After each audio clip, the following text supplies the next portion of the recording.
Biddly, biddly, biddly, biddly, biddly, biddly, ball. We was going to just go straight in, but you all know that I'm never certain if the audio is live and direct, so we will have to wait until somebody either comments to let me know that it is live and direct, or my phone kicks in and shows me that we're live and direct. And up until that moment, we will have to just do this thing at the start of each and every live, where we wait until I know that the sound's coming in. The sound is coming in, so without further ado, move that out of the way. We don't want that in our grill. Tuna pasta stinks. You know what time it is. Without any further ado, get that badger in and on and over here. He's in, he's on, he's over, he's here. We had to move back to get his greatness in. We're banging him about. It's my deepest apologies, badger. Yes, Dave, FM65, what's good, man? Thanks for being a member. Yes, Ena. Thank you very much, sir. The badger always provides, I believe, a top quality, whether you like the sound of my docile voice or the boringness of my tone or the ridiculousness of my rambles. There is no doubt in my mind that this is one of the best microphones in the market. So, and I truly believe that. Yes, MVG, she is quite the weapon, and I mean that in every single sense, but all apart from the bad connotations that come with a weapon, you know, like murder and stuff like that. Rob the Gob, that's a top quality name. Well done for having that, Rob the Gob. Good morning, sir. Yes, indeed. It is very much the afternoon, but it's horses for courses. Who knows where you live? You do. I don't. You may very well be experiencing some morning vibes. It's basically my morning now because I gave last night to this morning, or last night to today has been provided, as it was a rather late night. So I'm a little bit tired. I will be going on Not Another Leeds podcast, and I don't like saying that, but he did call it Not Another Leeds podcast, so I am forced to call it Not Another Leeds podcast. But I don't mean I'm not going on another Leeds podcast. I mean I'm off on a podcast called Not Another Leeds podcast. So I don't know if I've said Not Another Leeds podcast enough, but I will put the link below, which I haven't put in the description because I'm an idiot. And I just repeat, rinse and repeat. So apologies to Not Another Leeds podcast, Not Another Leeds podcast, Not Another Leeds podcast. But we'll be going on that at 7:30. So do go over to Not Another Leeds podcast and check out that, because I will be there at 7:30 for in all my glory. Hummers 11 morning from LA, brother. Love it, Hummers. What's good? Rob the Gob from California 707 Humboldt. Love it, mate. Gone global. Live and direct. Mr. Worldwide. Bit of calm needed, I reckon. From yesterday, there's been some wild takes. Twitter goes into absolute insanity, doesn't it? Pretty much immediately all the time. But my overriding thing is, West Brom not a good side suddenly? I don't really understand. They're currently 6th in the league. They're joint on points with Blackburn, who are in 7th, both on 52 points. I said that they needed points in my video the day before yesterday, which will have been Friday. Thomas Smith coming in with the pelleters, loving it. Farker out, that's what I'm saying. So that is genuinely getting floated about. We'll talk about the subs and stuff. I'm going to be here for about half an hour, boys, so there's no rush, do not fear. I said they needed points. Coventry have just broke into playoffs, so they've been desperately in need of getting some points. They're going to, if they want to stay in the playoffs, they're going to have to keep pushing. I think what's happened is we've dropped the ball ever so slightly, so I don't mean Meslier Silent S style, but I think we've dropped the ball in the sense that we've gone into Sunderland, beat them in last minute, gone into Sheffield, come back from behind. Two of the biggest games of the season, really, like difficult sides, but everybody seems to not like them sides necessarily. But, Sheffield United are a decent side. I can't stand Sheffield United, but they're a very good side. Sunderland, everybody seems to like the way they play, and they are also a decent side. So I think we've gone into, I don't want to say we've got a little bit lax. I'm on about as fans, we've gone a little bit, what would be the word? I think we've got ahead of ourselves ever so slightly. Everybody pushing for me included, boys. Boys and Bob. I'm not excluding myself from that. Of that, there's no doubt. But we've got a bit ahead of ourselves, going for record and all this stuff. It's like I said for weeks ago, we're going to lose plenty. Well, not plenty of games, but we're going to lose some games come the end of the season. It's a draw against West Brom, who are 6th in the league. They were 5th. I don't know if anybody remembers, but when that away game, when we played at West Brom and it was absolutely grotesque, the game was absolutely disgusting, everybody thought that was an excellent point draw. So everybody loved that 0-0 and said, oh no, but, you know, West Brom, good side, and we've all got to love Corberan and the way he plays and all this stuff. So I think we've just gone into, like, you know, we should just beat everybody. The idea that it's sort of a routine game, a routine win, it should have been yesterday. I don't buy it. I don't think it's fair on the boys. That being said, I don't think they particularly turned up. I don't think they were. I don't think we were, you know, flying like we have been doing. Just check some comments out here. Yes, Clem Fandango, enjoy it, big lad. I was someone to predict us win 5-0. Liverpool would be proud of that result. Afternoon, Anthony Callery. West Brom have both drawn most of the games against the top 3. They're a good side, and they came and kicked a bit of a stink out, didn't they? They broke a lot of things down. Ball were, every time we've got on ball, they were just breaking it down. It were a bit bitty. A lot of people having a go at the ref. I actually thought the ref the game well in terms of fouls, and I thought it was relatively fair. But I just thought he could have got his book out a little bit more than he did, you know, get the bookings out, because there were a lot of gamesmanship going on, which is, you know, we're gonna have to get over in and on and over it out with. It's nature at beast. It comes with the territory of playing against, you know, bitty, horrible sides. That well, they're not horrible sides. I thought West Brom came and I thought they played well. I mean, you know, very inconsistent they have been. They've got two wins in the last 5, 2 draws in the last 5, and 1 loss. So, you know, like I've said 1,000 times, if you go through the league, that tends to be the case. Middlesbrough have been in dreadful form. They've won the last 2 games on bounce. So, you know, these things do happen. We're still 3 points clear of Sheffield United. Burnley have got a game in hand on us, but we are currently 8 points in front of them. So 8, 7, 6, 5. You know, that could be down to 5 points, but it's still a healthy lead. We're still in a good position. Firpo, the goal machine, the bloke's an absolute machine, and we have to just absolutely love Firpo.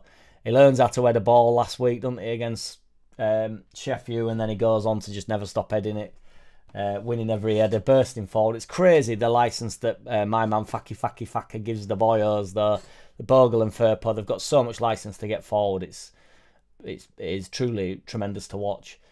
And then the game died a little bit, didn't it? I don't think the boys was 100% at the races. I think a lot of that's to do with West Brom and the fact that they came and upset a little bit and wasted a bit of time and all the jazz that comes with that.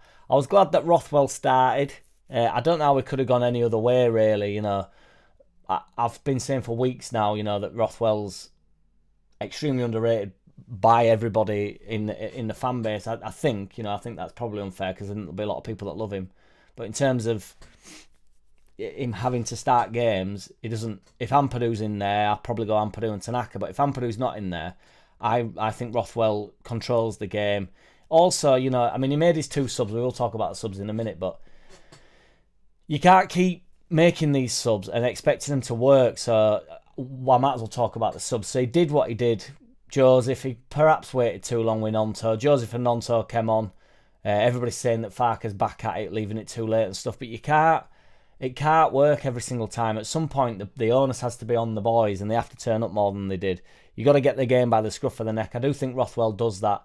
His deliveries are brilliant all the time. You know, 9 out of 10 corners, and it can switch him up as well. There was a frustrating moment. I don't know if anybody noticed in the second half. This is really minor, but I think it's just because obviously where I sit, it's sort of in my area. But we had an opportunity to deliver a ball, and you've got Rothwell in a position. It was really wide, like practically hugging touchline. And, you know, I can't deliver a ball anything like Rothwell, do not get me wrong. But I can deliver a ball, and I know where, or I know where it's nice to deliver a ball as a right-footed man that can use his left foot fleet-footed. It was in perfect position, like high, 20 yards out, so he can really put it into a really dangerous area. Loads of whip on it, really high and wide it was, not too far out. I actually think a corner is harder to deliver than the position we were in. And we went short with it.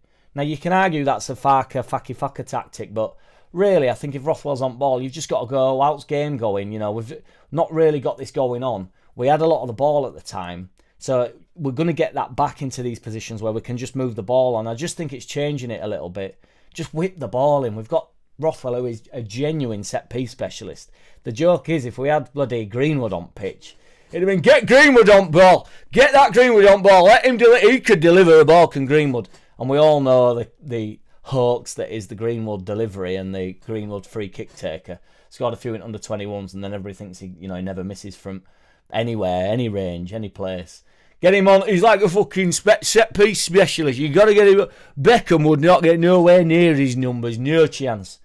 So I'd have just delivered the ball. Got Rothwell on, to deliver it. That's why he's there. That's one of his excellent qualities, isn't it? And Pascal is mint in the air, to be fair, when it comes to... I think also that comes with confidence once you've won a few. I mean, I don't know how many goals Struick's got, to be fair. But, is he a goal-scoring centre-back at this point? Because, I'm not saying that Rodon isn't, but, Rodon isn't, is he? He might have got... I think he's got one, has he, Rodon? But Pascal's getting some goals, he's on that... I mean, how many goals did John Terry used to get anyway? Goal-scoring centre-back, wasn't he? Oh, I've gone down a rabbit hole here. I just want to know how many goals he's got. 1, 2, 3, 4, 5. Yeah, he's on 5 goals, I think. Because obviously he got 2 in one game, didn't he, against Sunderland. So he's on 5 goals. That's, it's a right return, that. If you had that... I mean, he's got more than centre-mids, more than... maybe not more than Firpo at this point. Firpo can't score in headers. But yeah, just deliver the ball. Let my man Pascal win it and, try and get pick something up off of it. Craig Wilkinson says, some very tricky games ahead. Got to win all our home games, no excuses. Yeah, I mean, other than the draw yesterday, we're going to drop some points. We can drop 11 and still get... so we've dropped 2 currently. We can drop 11, so we can drop 9 more and still get to 100 points, which definitely sees us up. So, I'll take the draw. I preferred this draw on the basis that we've had such a good run. I hated the away result. Have a go at the away result when I felt like we didn't even try to win the game, and neither did West Brom. It was an awful game. Have a go at that. Don't have a go at this. At least we tried to win the game. It was a bit of a bitty game, but we was actually, had a foothold in the game. We were going forward. I think we've over-egged it. We've got so used to, subs coming on making massive differences and stuff, and it's a big ask to get it right every single time. For the players to come on and get it right. Also, Nonto's coming on, it's like, I think he only got 12 minutes or something, and I've got to say, I don't think that's enough for my man Nonto. I think, I do think 20 minutes, I don't want him to start pushing it any further than 70 minutes, because then we're getting into the wild side of late substitutions, and isn't it? Like 10 minutes. And I know everybody says, that a player only needs a second or whatever, but he needs several seconds to actually get his second, doesn't he? Or you just bring him on for the last 3 seconds and go, he only needs a second, score a goal, that fella. Yeah, but he needs 20 minutes he needs all them minutes to get the second, doesn't he? I mean, we had a chance right at the last minute. I thought Bogle's turn to set Dan James up was phenomenal, to be honest. That's right in our corner as well, and that was genuinely sensational what he did. Bogle and Firpo, and I've just mentioned it, but the way they go forward is genuinely mint, and you can't say for a second that Farky Fucker ain't giving him that license to go now. I think he's really got old at squad now, and we're actually seeing Farky Fucker's style of play. I think he's still quite pragmatic, but I really think he's giving them free license to really get forward. I mean, Firpo winning header in box is literally like, number 9 stuff, isn't it? It was central, going and winning a cross-field ball, a crossed ball. He's the left back's in there, and like a charging forward centre mid. But it's so interesting to see what happens with Firpo, whether he ends up signing or not. I think it'd be a real shame if he doesn't sign, even just for a year. He might not want the year contract. I do think the club will have asked him, will have offered him a contract, and he's just either not accepted it, or it's not quite the terms that he wants. Or people are saying that he'll be waiting to see if we get into the Premier League. I don't think it's that. I think he's quite confident that we'll get into Prem. There might be an element of that, but I don't think he'd be able to play around with his career to that extent where, it risks us getting into... It's like, well, we might be looking elsewhere. Do you know what I mean? Farker will be making, or the 49ers will be making a new plan, if Firpo doesn't sign. And then say for instance, if there wasn't in the market for a left back, which I think we need to be anyway, in general, it's one of the areas that we could do with it, either strengthening or improving on. If they wasn't looking, that would sort of force the hand into looking into the market for a left back, wouldn't it? And then we end up in a scenario where Firpo could potentially end up in a scenario where we've signed a better left back, and then he goes, I actually want to stay with him. That unfortunately now you can't get a game because we've signed a left back. We weren't looking for one initially. I know they will be looking for one anyway, but I just don't think you can play around with your career like that. I think the reality of what he's actually doing is, I think he's got a lot more offers on the table while ever he's not signed a contract for us, because I don't think, as much as everybody says he's running his contract down, it's a waste of money. It's if say we've paid 15 million for him, it's 5 million a year we've had him. You'd have paid 10 million a year for him on the basis of how good he's been in Championship for us. I mean, he's literally... This is a ludicrous thing to say, but like, is anybody better at going forward than Firpo? If he were in a really top side that never got exposed as a defender, how good is that bloke, really? And I genuinely mean that. You know, he's extremely dynamic. When he's in and around box, he's calm, cool as a cucumber. I just don't think, you know, when we get to the Prem, unfortunately, we're going to have enough of the ball. I think it'll be back to, Farke will be back to being quite pragmatic and like, you know, let's see games out a little bit. Whereas I think he's just letting him go at the moment. And it is mint. But, you know, I would like Firpo to sign, but I just, as I say, I don't know if he wants a year contract or does he. I think they've offered him a contract. I just don't think it's quite enough. And if he wants to go back to Spain or whatever, they're not going to want to pay. I don't know what... People sort of make me laugh about Firpo because they sort of suggest that he's not got many options, but then we're wasting our money if we don't sign him and sell him. He's not going to do that, is he? Why would Firpo sign him and sell him? The contracts will be better wherever he ends up going, because they'll basically pay him what they would have paid in a fee. So say if they'd have paid 10 million for him, they'll say, right, if he's run his contract down, we've got more money to spend on his wages and get him in the door. So the 10 million that they would have spent on him is now I mean, they're not going to put 10 million into his wages, but they'll put 2 million into his wages, which is a massive injection for him, isn't it? Massive shot in arm. You know, it's a lot of money to go in for him there. So he gets the money, and you know, or the agent or whatever. You know, the deal's better for Firpo, and there's more clubs will take him on a free.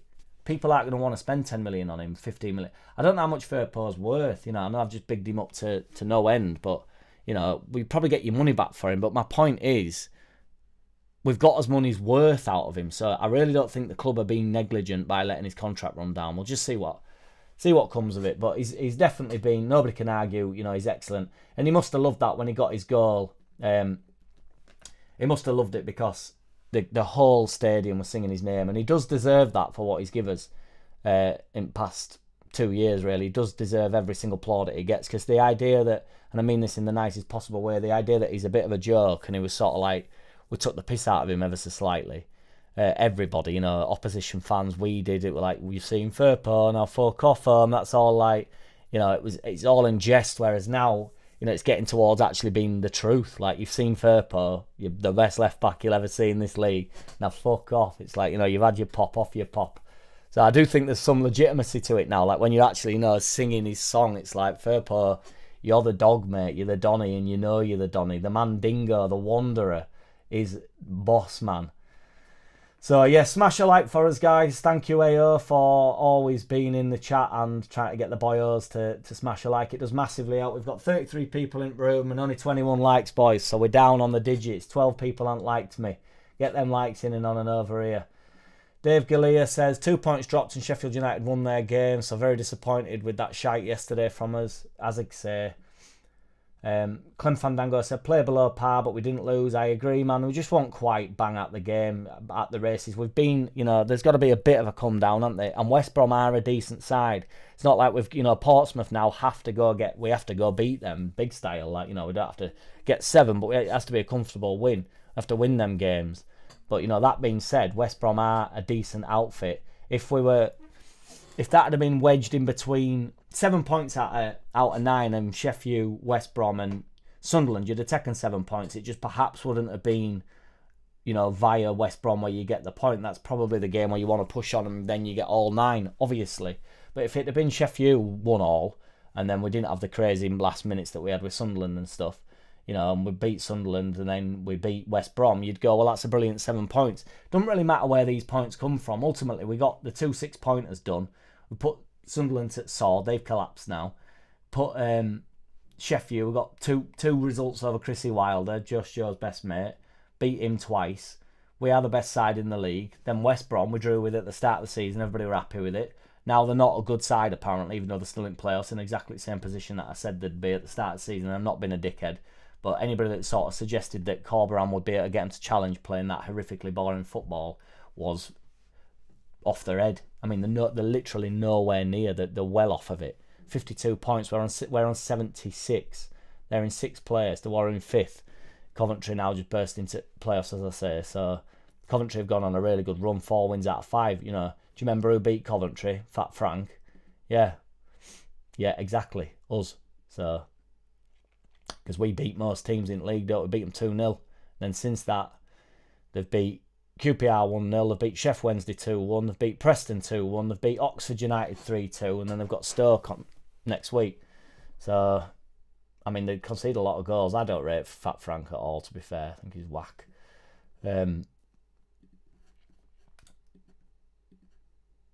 Thomas Smith, wouldn't be too bad, just disappointed we scored first. It did, you felt like we were going to kick on, and then the game did sort of die off, didn't it? It is. I'm not frustrated about the game. You know, I wanted to win the game. I was at the game. It was a bit of a boring. I was having a piss afterwards, and you know, just this bloke just said to his mate, just went, bit drab that, wasn't it? And I think I've put that in the thumbnail. Like, I just thought, yeah, it was just a bit drab, wasn't it? We're bound to have a little bit of a come down. We can't always be flying. And these we've had some ecstasy going on, haven't we, with last minute winners and stuff. It's not always going to be like that, and it can't be. You know, I actually think it's not a bad thing. I think if we're treating these draws as a calamity, I think we're going over the top. But the draws are obviously, I mean, I've famously said, to be fair, it's not famously said because I'm not famous, but I have said before that, you know, Mourinho style, a loss is sometimes better than a draw, on the basis that you have to bounce back, and 3 points. I know it sounds silly, but you waste 3 games, you're getting 3 points. Point. One game gets you the 3 points. If you lose one, win 2. It's better than drawing all 3, innit? So I know that's obvious, but historically we bounce back from any time we've not quite been at the races. We've bounced back and played really well, and I expect us to do that. And I keep reiterating, West Brom are a decent side, so it's not even a bad point. It's not even like, you know, the game was just a bit shit, and like Thomas Smith says, you know, a bit disappointing since we scored first. You expect us to kick on. Maybe the players got a little bit lackadaisical and thought, right, this is it now. You know, I saw just Joe's short of his watch along, and he was saying, like, you know, I was nearly saying, get your pipe out and put your slippers on. Like, you know, it is that type of a vibe where you just think, well, just this is us now, we'll just kick on, and it's not going to happen every single time. It's a game down, it's a game drawn. Portsmouth away, Millwall at home, QPR away, Swansea at home all this month. So, you know, you're expecting to win all them. If we get 12 points out of that, you know, the league will be more or less tied up, boys. We are on a ridiculous streak at the moment. We're playing amazing. It's just an off day. Anthony Callery says, surely the efforts of both games took its toll against West Brom. I don't think it's a bad shout. That's what I'm saying. You know, there's going to be a bit of a come down. It can't keep going on like this. You know, it's not a loss. We're treating it like a loss because we've been so privileged and we're in such a good position. Clem Fandango said, squad rotation was needed yesterday. James and Solomon could have been rested and used in the second half, but that's hindsight. I'm not sure, man. I'm not sure. There's been a lot. I'm going to talk about Ramazani and Nonto and Solomon and all this shit that's floating around. Because I'm not sure. Not certain. Thomas Smith says, disappointing not to see Ramazani though. Dave FM says they drew with Sheffield United both games, 1-1, 2-2. Yep. Clem Fandango, Cardiff will beat Burnley. I may go and watch it. Gets up, Clem. Burnley will go. They'll start losing a few games. I'm telling you now. You can't keep being as boring as they are. They'll start losing games. Thomas Smith, would you consider starting Joseph and Peru Parisley? I personally like the way it's going, bringing Joseph on. I'm glad he's keeping Peru Parisley on because, you know, I wasn't privy to this at the time, so you can get a bit distracted. But in the, I think it was the Sheff U game, my brother told me that Peru had about 5 or 6 touches or something up until Joseph then comes on. So you know, there's potential to say, well, he's having a shit game, but ultimately you just got to hang in there with Peru. He'll get a chance and he'll get a goal. We do know this at this point. He's a sensational goal scorer, isn't he? From everywhere at this moment. He's got a brilliant strike on him and stuff. So I like Joseph coming on for Aronson and getting Peru Parisley in the 10. Now, how crazy is that? And this is a testament to Farker Fucky Fucker, because this time last year, or at any moment last year, everybody was spitting feathers if we were on about putting Peru Paral-Parisley into 10 role, and he needed some time, did Peru Paral-Parisley, to understand the role. Maybe Farke needed time with him. He tried to persevere with it with Rutter up top, and then he swapped it because I don't think Peru wasn't getting the role. But I don't think we can argue now for 15-20 minutes. Peru Paral-Parisley can definitely do that role. Actually, he played a lovely ball down the line as well. I think it might have been Bogle or James running onto it and stuff. He's as calm as he is all the time when he's on the ball. His 5-yard passes and stuff. He's ice cold. The bloke. He's not as mobile as Aronson. He don't get about as much. But in terms of like a little bit of finesse and a nice touch and stuff, because he gets shit for his first touch, and I don't think he's very good at holding the ball up. That's the one thing I would say. But I don't think Joseph's very good at holding the ball up. I can't believe Joseph got his chance. That were like over in the far corner for us. So like we sit here and he's coming down the left hand side. We sit on James's side, which is my left, but they're right, obviously. And it just opened up. My brother just went, "He's fucking in," and he just ran over, and all defenders are just backing away from him. Like you'd think in that sense, you go put a bit of pressure on him because send him down the line, but he managed to get all the way in. And I'm not being a knobhead, and I know he hit the bar, and it doesn't really matter how it goes in or over or in and on and over here. But it's not a very good finish, that. He miss-hits that and it hits the bar, but that is what it is. And then in typical Joseph style, he goes over to fans, doesn't he, and he puts his head into the thing, and it's all like, he poses a lot, does the guy. But, it is what it is. But he came on, brought plenty of energy, he did add a lot. Nonto, not so much. I don't think he got long enough. Yeah. Clem Fandango says, take 7 out of the 9 points before the run of the last 3 games. Exactly. Dave FM says, Nonto looked like he'd not played in ages. Touch were rubbish. Well, he were excellent on it other day against Sheffield. That's the madness of it. That's the hardest thing in football, isn't it? Consistency. But when you're only getting 10 minutes, I feel for players when you only get 10 minutes. You either come on and everybody goes, Jesus Christ, what a cameo. Because, if it were Ramazani, everybody would have been going, they've all had add-ons for it. So, because everybody loves Ramazani. He's apparently the best winger at the club, even though he's played the least, and now it's like a fucker problem, like, because he won't allegedly play him. He'll get him back on the pitch when the time is right. Tanaka's the player of the season, says Dave Galea. I think there's been a lot. He's definitely the signing of the season, although you could argue Bogle's perhaps the signing at season.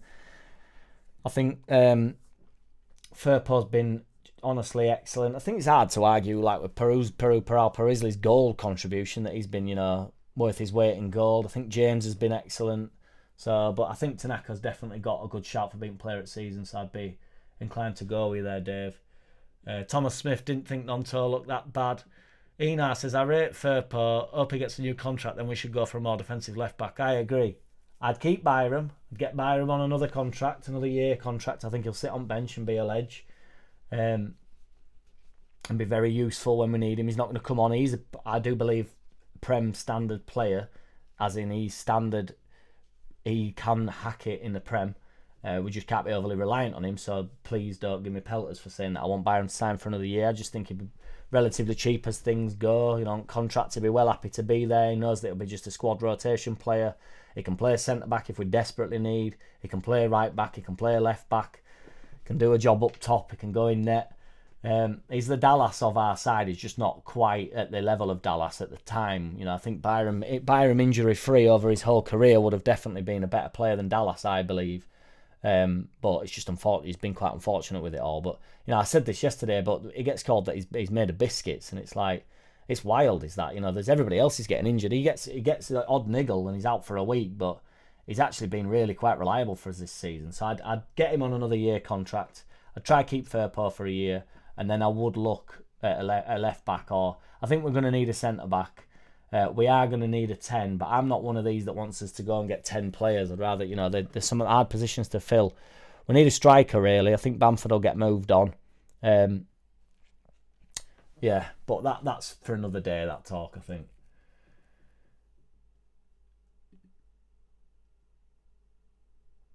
What? I don't know what you mean, Andy. Could have been 1 point out of 9. Exactly, Clem Fandango. Where the last 90, up to 90 minutes were going, it definitely could have been. So yeah, I'm on board with you there, mate.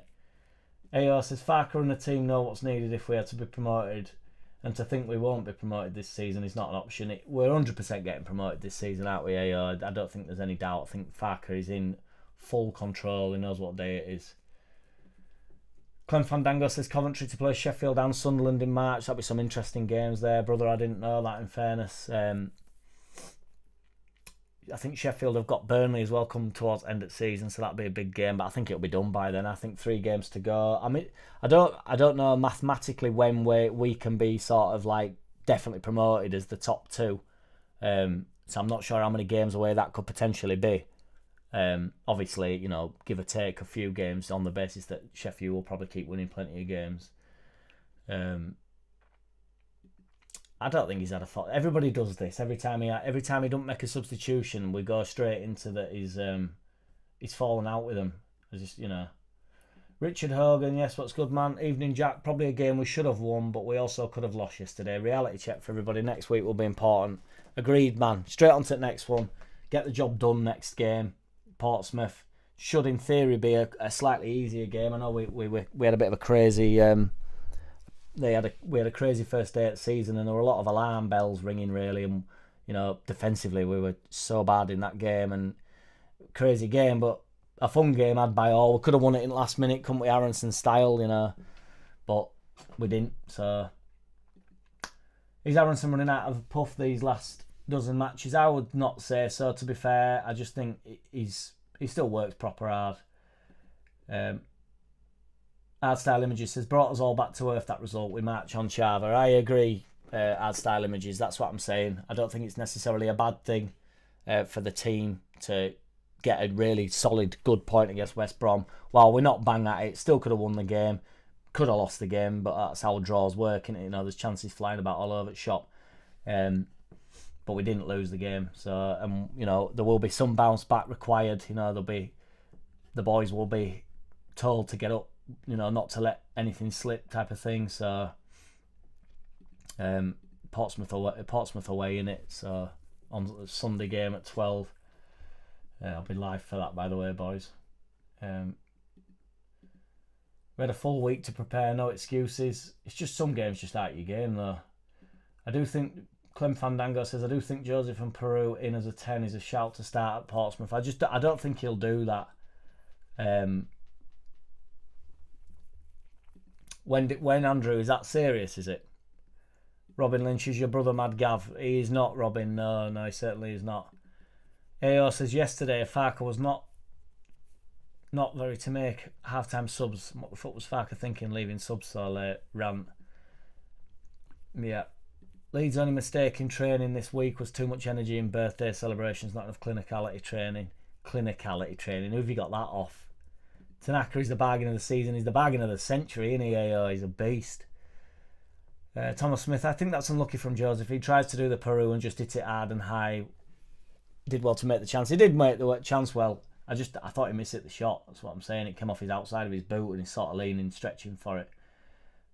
Matthew William Armitage, West Brom fan here, but all my family Leeds fans, so it's a massive game for me. Good luck in the Premiership next year. Thank you, Matthew William.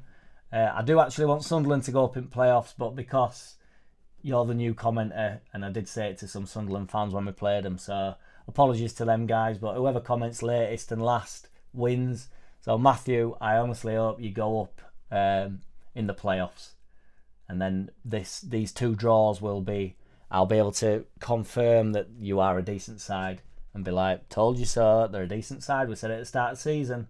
Why we're getting ahead of ourselves, trying to break records and all this silliness. It's like, just calm down. Let's get the game won. All hands on deck. Richard Hogan says, Ben Davis is a left-back option. Move Wobber on. Wobber will get moved on, I would imagine, if he can go anywhere, because he's half dead, isn't he, most of the time. Ming says, yo, Jack. Yes, brother. What's good, Mingy? Numbnuts, are you in? Joe Blackburn, baby, getting the Leeds content creators together at John Charles. I've heard KG and Connor going to rip you a new one. Who's told you KG and Connor are going to rip me a new one, Andy? We're looking forward to seeing it. Yeah, there's apparently a charity match going on. Has he released the details on it, Andy? I'm in the group, but it's pretty hard to keep up on. I don't want to drop any misinformation, so I'll be available if needed. Andrew McCoy says, Tanaka air shot, Pascal did us no need to push Armstrong for free kick. Thomas Smith, if Farke fell out with a player, they wouldn't be on the bench. Interesting how Nonto's been coming on the left.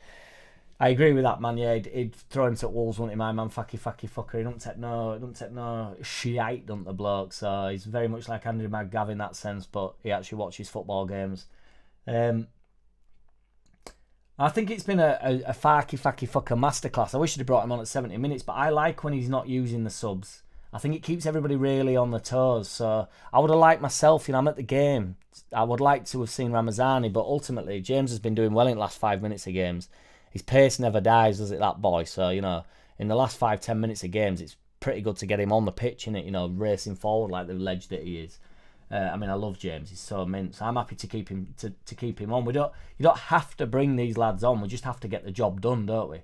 The subs add some energy and they get the crowd a little bit riled and stuff. But ultimately, these players are very fit boys, believe it or not. And I don't mean sexually. They are, I'm sure, to many of you, and that is absolutely fine. But I don't particularly find them attractive myself. It's not my cuisine, as it were. But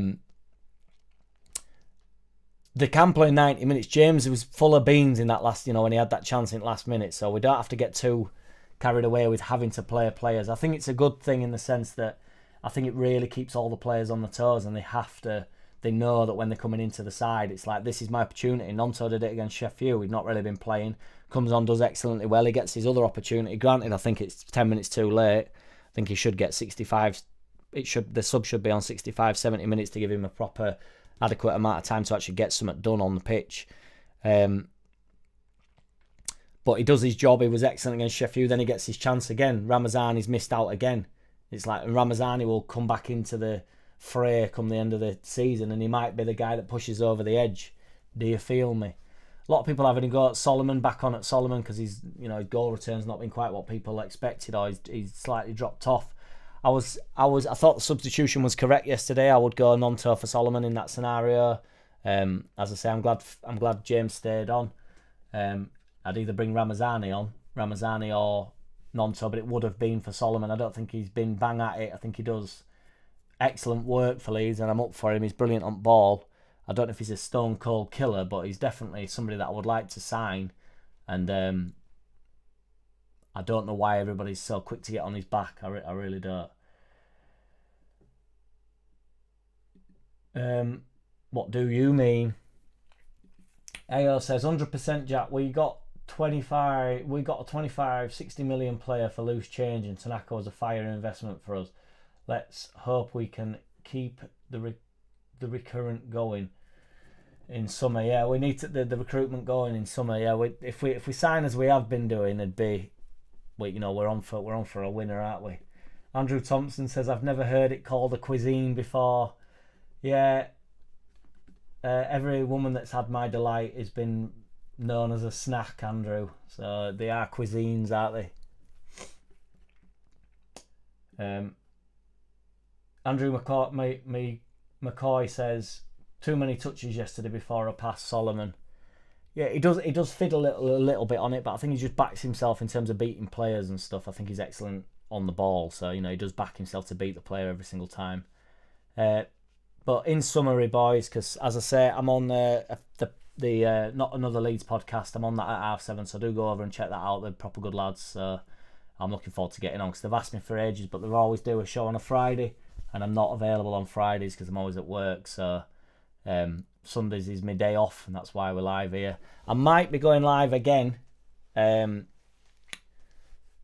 later on tonight. I'm going to be getting guests on, guys. But it's not going to be. There might not be many content creators come on it, but it's just going to be my mates and stuff, and like maybe some members if they're up for coming on, and having a chat with me. Like just meet some Leeds fans and stuff. Or people that watch the channel, I'll be up for it. So it's because I don't want to just do what everybody does. I'm not I don't want to be a Wish version of Just Joe. So because I can't do the interviews like he does it. Nobody do it how he does it. He's a good lad, isn't he? But yeah, so smash us a like on video, boys. Thank you to everybody that's tuned in. I'll be live for the game on Sunday, but that's ages away. I'll be live for the underlap. Sorry, Gary Neville. I don't want that bastard biting down on me. Go check out Not Another Leeds podcast. I'll be on there in an hour and 15 minutes. So if you can't get enough of me, join me over there as well. Andrew Thompson, Mad Gav made a brief. He was here briefly for 10 minutes ago. So yes indeed. Take it easy, everybody. Much love. Peace out. Leeds. Going up as champions. Do not panic. Do not fear. JackCity knows the score, boys.